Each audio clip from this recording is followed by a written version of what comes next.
Okay, here is a question from Jackie. I have a question about things like the Dirty Dozen and other food industry way of growing and producing food.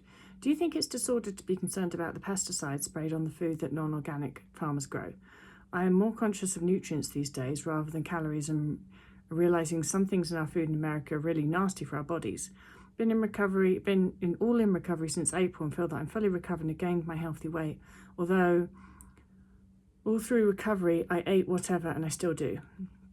I'm just curious, how can I be intuitive with what I want to eat when what is harmful to me? It's very hard to know these things about pesticides and GMO and continue to put them in my body because I have a thought in the back of my head that I'm literally poisoning myself, not with the food but with the chemicals in them. It's weird that I've gone from one extreme to the other of worried about calories and how much I'm eating to be concerned about every ingredient and how it's going to affect my body.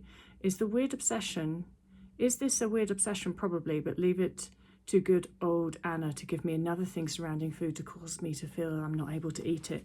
I think you're spot on, Jackie, and I'm really glad you asked that question because this is relatively common, especially with people who've had orthorexia, which is most people with an eating disorder, let's face it.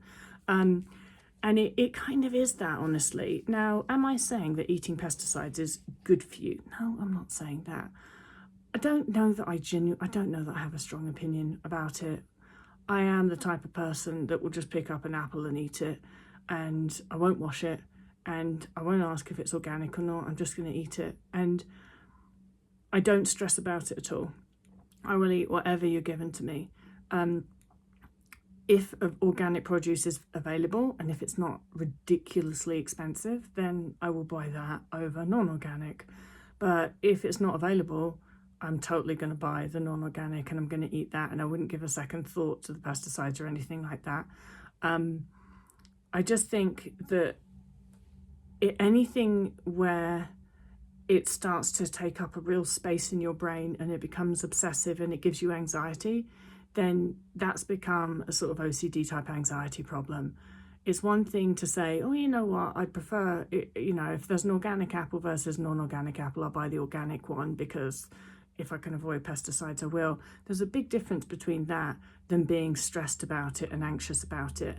And if you are detecting anxiety and stress around these things, then I would assume that that is actually your eating disorder, because those emotions are fear-based emotions. And you know that I talk a lot about how eating disorders are actually a fear problem.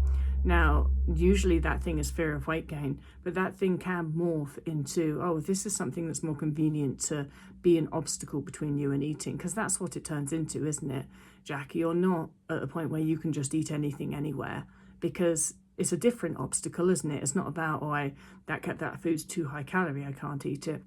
It's a different obstacle where it's like, well, that food might have a pesticide in it and I don't know exactly what it is, so I'm not going to eat it. But it's still the same sort of thing. It just looks different.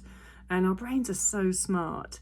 And your brain's sort of worked out a way to keep you restricting that feels more justifiable. It's hard to argue. Like if you say to anyone, should I eat foods with pesticides in? And if I can avoid it, anybody will say, oh no, if you can avoid pesticides, you probably should. But your brain has turned that into something else. Your brain has turned it into something to obsess over, and that is unhealthy. And if we're really going to talk about health, what I do believe is that stress is the biggest killer. I know that's a really cliche thing to say, but I do think it is. And so you're going to have some people like me that are probably eating tons of pesticides a day, drink quite a lot of white wine, and eat too much chocolate. And I'm not going to die of any stress-related thing, though, So you just got to look at it that way. Like, you have to live your life in the way that reduces stress as much as possible. And this is something that I do think that you need to tackle head on and be like, my brain is having a fear reaction to this topic, and I need to desensitize it to it. You need to rewire that fear response that your brain is having to the thought of GMO foods and pesticides and things like that, because in the long term, your life is going to be easier if you can just be relaxed about it. I hope that makes sense, Jackie. Like I said, that's a really good question, and a lot of people do experience similar sort of things, and it's just one of those things that we have to recognize when it starts becoming a bit weird. And when it starts becoming a bit weird, we have to go, it's a bit weird, isn't it? and then we have to sort it out. Right, bye.